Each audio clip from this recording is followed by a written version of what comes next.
Hello and good evening friends. आज के इस वीडियो में आप लोगों का एक बार फिर से स्वागत है।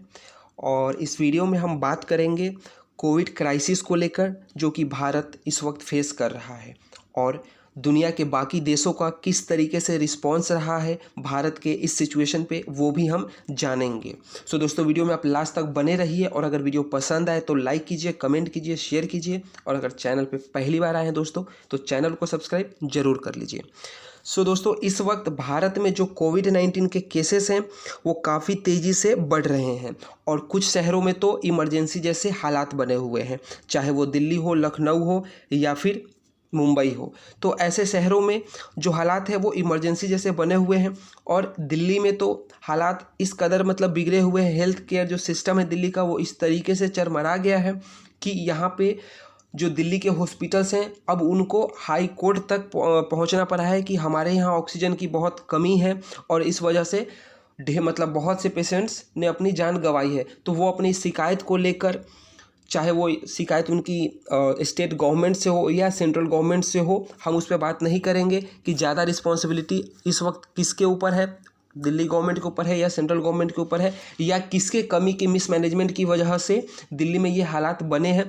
तो इन बातों पे हम डिबेट नहीं करने वाले हैं दोस्तों। इस वीडियो में हम सिर्फ हालात पे बात करेंगे कि जो कि भारत में इस वक्त बना हुआ है और दुनिया के जो बाकी मुल्क हैं उनका क्या रिस्पॉन्स रहा है। दोस्तों, क्योंकि कोरोना के जो केसेस हैं वो काफ़ी तेज़ी से बढ़ रहे हैं, हेल्थ केयर सिस्टम चरमरा सा गया है और यहाँ पे मेडिकल सप्लाई और रिसोर्सेज का शॉर्टेज देखने को मिला है।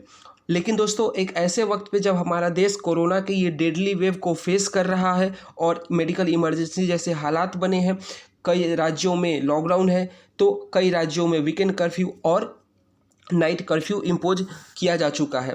लेकिन दोस्तों, अगर कुछ अच्छा न्यूज़ सुनने को मिल रहा है, देखने को मिल रहा है, तो वो ये है कि जो आम लोग हैं वो कोरोना संक्रमित परिवार को या हॉस्पिटल को या इवन आप कहें कि अपने राज्यों के सरकारों या सेंट्रल गवर्नमेंट का वो मदद के लिए हाथ बढ़ा रहे हैं, जिसको कि आप कह सकते हैं कि एक इंसानियत वो दिखा रहे हैं।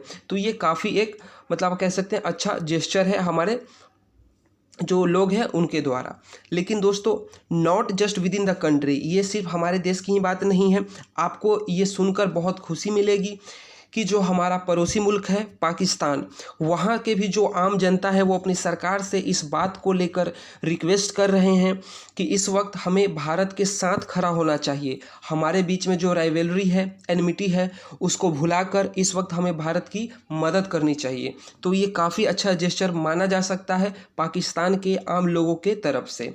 और दोस्तों, पाकिस्तानी ट्विटर जो है वो इस वक्त ऐसे ही पोस्ट से भरा पड़ा है कि भारत की सहायता करनी चाहिए, इस वक्त हमें भारत के साथ खड़ा होना चाहिए और हमें भारत के साथ जो हमारी एनमिटी है उसको भुला देना चाहिए। इस तरीके के जो पोस्ट है उसी से पूरा पाकिस्तानी ट्विटर भरा हुआ है और वहाँ पे हैशटैग स्टैंड विद इंडिया, इस तरीके के जो ट्वीट हैं वो ट्रेंड कर रहे हैं। और दोस्तों, पाकिस्तान में एक ईदी फाउंडेशन है जो कि लोगों को काफ़ी ज़्यादा हेल्प करते हैं। तो उन्होंने तो भारत के जो पीएम हैं उनको इन्होंने लेटर लिखा है और उसमें उन्होंने कहा है कि हम 50 एम्बुलेंस और अपने वॉलंटियर के साथ हमें अलाउ किया जाए कि हम इंडिया में आए और यहाँ पे हम राहत का काम कर सके, लोगों का हेल्प कर सके।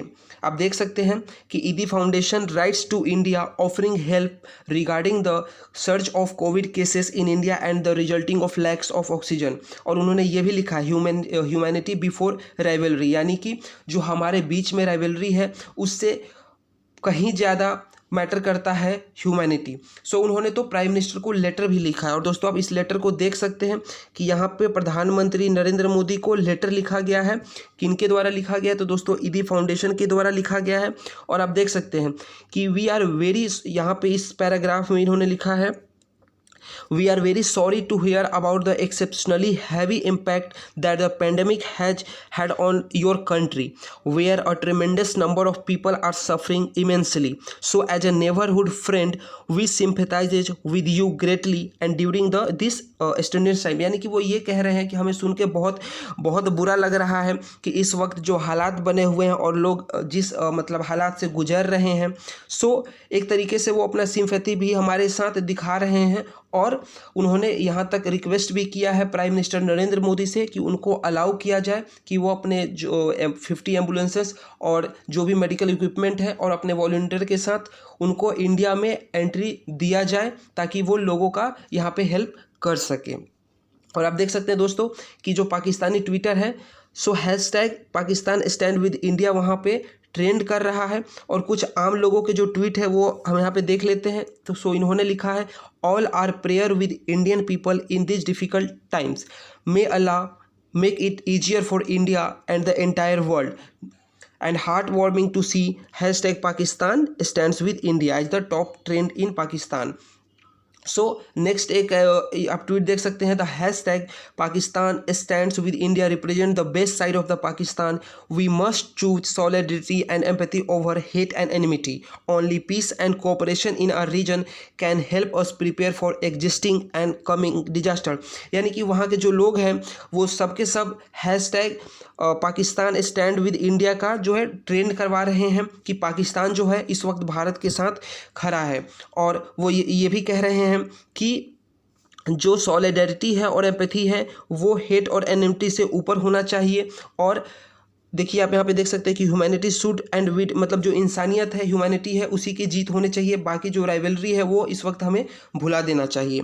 और सिर्फ ऐसा ही नहीं है कि जो वहाँ की जो आम जनता है वही कह रही है, लेकिन अब इमरान खान की तरफ से भी एक ट्वीट आया है, आप ट्वीट को देख सकते हैं। I want to express our solidarity with the people of India as the battle और डेंजरस वेव ऑफ कोविड-19। सो जब वहाँ के जो लोग हैं, आम जनता है, उनके रिक्वेस्ट के बाद जब ट्विटर पे ट्रेंड होने लगे इस तरीके के पोस्ट और इस तरीके के ट्वीट की hashtag Pakistan stand with India, तो फिर ऑफिशियल स्टेटमेंट इमरान खान की तरफ से भी आया कि हम भारत के साथ अभी खड़े हैं। और इवन जो वहाँ के फॉरेन मिनिस्टर हैं शाह महमूद कुरैशी, उन्होंने भी ट्वीट किया, we express our support to the people of India in the wake of current wave of कोविड-19 that has hit our region hard. On behalf of the people of Pakistan, I extend our heartfelt sympathies to the affected families in India। So वहाँ के foreign minister, वहाँ के prime minister और वहाँ की जो आम जनता है, उन सभी की तरफ से ट्वीट आया है। दोस्तों ऐसा नहीं है कि पाकिस्तान एक लड़ाई जो कि मतलब विश्व के सभी देश लड़ रहे हैं कोरोना वायरस के साथ, तो पाकिस्तान ने इस लड़ाई को जीत लिया है। लेकिन दोस्तों जब इस तरीके के जो मैसेजेस और ट्वीट्स जब आते हैं तो दोस्तों ये दिखाता है कि किस तरीके से जो ह्यूमैनिटी है वो हमेशा हेट उसको सरपासेस करता है, यानी कि उससे कहीं ना कहीं ऊपर होता है। वो ऐसे वक्त में दिखाता है कि चाहे हमारे बीच में कितना भी राइवलरी हो, एनिमिटी हो, लेकिन जब ऐसे हालात बनते हैं तो उस वक्त ह्यूमैनिटी ही जीतना चाहिए, ना कि हेट। दोस्तों पाकिस्तान के अलावा रशिया की तरफ से भी ऑफ़र आया है कि वो रेमडेसिविर जो इंजेक्शन हमें प्रोवाइड करेंगे। और आप देख सकते हैं कि 3 से 4 लाख अगले 15 दिन में रेमडेसिविर इंजेक्शन वो प्रोवाइड करने वाले हैं। मेडिकल ऑक्सीजन भी वो इंडिया को देने वाले हैं। और दोस्तों जो वहाँ की वैक्सीन है स्पुतनिक वी, वो भी इंडिया में मई के एंड तक आ जाएगा। इसके अलावा दोस्तों अभी कल ही जो इंडियन एयरफोर्स है वो सिंगापुर से एयरलिफ्ट करके लाए हैं 4 क्रायोजेनिक टैंक्स, क्योंकि दोस्तों इन टैंक्स की भारत में अभी कमी है। इसके अलावा दोस्तों सऊदी अरेबिया से भी 80 MT यानी कि यहाँ पे मीट्रिक टन है ऑक्सीजन, लिक्विड ऑक्सीजन जो है वो भी सऊदी अरेबिया से इंडिया आ सकता है। ऐसे वहाँ पे एम्बेसी के साथ बातचीत चल रहा है। अपार्ट फ्रॉम द सिंगापुर जो UAE है, UAE के गवर्नमेंट के साथ भी जो इंडियन एम्बेसी है वहाँ पे उनका एक कोऑर्डिनेशन चल रहा है ताकि वहाँ से भी ऑक्सीजन टैंकर्स भारत में लाया जा सके।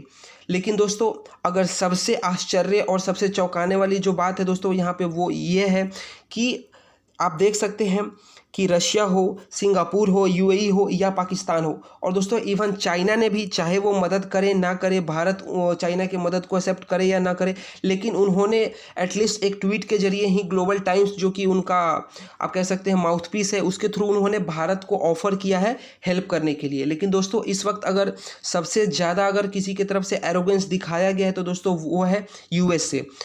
इंडिया को इस वक्त ज़रूरत है रॉ मटेरियल का, जिससे कि यहाँ पे वैक्सीनेशन जो है वो तेज़ी से हो सके, वैक्सीन का जो प्रोडक्शन है वो तेज़ी से हो सके। और इसके लिए इंडिया ने रिक्वेस्ट भी किया था यूएस से, जो कि वहाँ की सरकार उन्होंने मना कर दिया कि पहले हम जो उनके कंट्री के लोग हैं उनका पहले प्रायोरिटी है, उनके ऊपर ध्यान दिया जाएगा और फिर बाकी देशों को एक्सपोर्ट किया जाएगा जो रॉ मटेरियल चाहिए। सो दोस्तों यहाँ पे यूएसए ने एक बहुत ही र्यूड और एरोगेंस नेचर दिखाया है। और दोस्तों ऐसा नहीं है, यूएस का एक हिस्ट्री सा रहा है, अगर आप यूएस का अगर आप हिस्ट्री पढ़ेंगे तो कभी ऐसा नहीं हुआ है कि इंडिया के साथ वो बहुत ज़्यादा खरे हुए दिखाई दिए हैं, या इवन जो दूसरे कंट्री हैं जिनको वो अलाइज कहते हैं, फ्रेंड्स कहते हैं, तो कई ऐसे मौके आते हैं जब यूएस की बहुत ज़्यादा ज़रूरत होती है, जब उनसे मदद का लोग गुहार लगाते हैं और वो पीछे हट जाते हैं। दोस्तों यहाँ पे प्रेसिडेंट इमैनुअल मैक्रोन जो कि फ्रांस के प्रेसिडेंट है, उनके तरफ से भी ट्वीट आया है। I want to send a message of solidarity to the Indian people facing a resurgence of कोविड-19 cases. France is with you in this struggle which spares no one. We stand ready to provide our support. So यहाँ पे उनके तरफ से भी, France की तरफ से भी एक आप देख सकते हैं कि उनके प्रेसिडेंट ने इस तरीके के ट्वीट किए हैं और आने वाले टाइम में वहाँ से भी ऑक्सीजन जो टैंकर्स हैं वो आने के जो है चांसेस है वो आ सकते हैं। सो दोस्तों यहाँ पे जो रिस्पांस रहा है वो मिला जुला रिस्पांस है। यूके के जो प्राइम मिनिस्टर है उनके तरफ से भी ट्वीट किया गया था कि हम मतलब पूरा मैनेज कर रहे हैं, देख रहे हैं कि किस तरीके से हम भारत का मदद कर सकते हैं। सो दोस्तों पाकिस्तान, चाइना हो, फ्रांस हो, यूएई हो, इनका रिस्पांस काफ़ी अच्छा रहा है अब तक भारत के प्रति। लेकिन अगर भारत अगर आहत हुआ है किसी से इस वक्त तो वो है यूएस से, क्योंकि भारत ने बहुत ही एक होप से, आशा की नज़रों से यूएसए से रॉ मटेरियल उन्होंने मांगा था और उन्होंने रिक्वेस्ट किया था कि जो आपने बैन लगा रखा है उस बैन को हटाइए और हमें रॉ मटेरियल प्रोवाइड कीजिए ताकि हम अपने देश में वैक्सीन ज़्यादा से ज़्यादा बना सके। और इवन अगर इंडिया में वैक्सीन काफ़ी तेज़ी से उसका प्रोडक्शन होगा तो हम बाकी जो हमारे पड़ोसी मुल्क हैं या जो अफ्रीकन नेशन है उनको हम दे पाएंगे, जो पुअर कंट्रीज हैं या जो डेवलपिंग कंट्रीज है। लेकिन यहाँ पे यूएस ने बहुत ही एक एरोगेंस और र्यूड सा नेचर वो अपना दिखाया है। तो दोस्तों इस वीडियो में आज बस इतना ही। आशा करता हूँ कि ये वीडियो आपको पसंद आया है। दोस्तों वीडियो पसंद आया तो लाइक कीजिए, कमेंट कीजिए, शेयर कीजिए और इस वीडियो को ज़्यादा से ज़्यादा लोगों तक पहुँचाइए। सो आज की इस वीडियो में बस इतना ही। मिलता हूँ अगले वीडियो में, तब तक के लिए बाय बाय।